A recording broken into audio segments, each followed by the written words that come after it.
4 ركعات في ليلة النصف من شعبان، من صلاها قضى الله له حاجته وكل حوائج للدنيا والآخرة، وحفظ سنة كاملة. الله عز وجل حفظ سنة كاملة ويعطيه كتابه بيمينه في يوم القيامة. وقت هذه الصلاة يا أحبائي هي ليلة النصف من شعبان، يوم الخميس ليلا يعني ليلة الجمعة. تصلي صلاة المغرب ثم تصلي 4 ركعات، يعني بين المغرب والعشاء تصليها بطريقة ركعتين ركعتين. في كل ركعة تقرأ سورة الفاتحة مرة واحدة، وقل هو الله أحد سورة الإخلاص 10 مرات.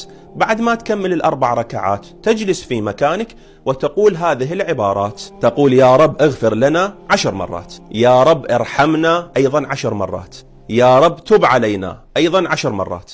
بعدها تقرأ سورة الإخلاص قل هو الله أحد 21 مرة، ثم تقول 10 مرات سبحان الذي يحيي الموتى ويميت الأحياء وهو على كل شيء قدير.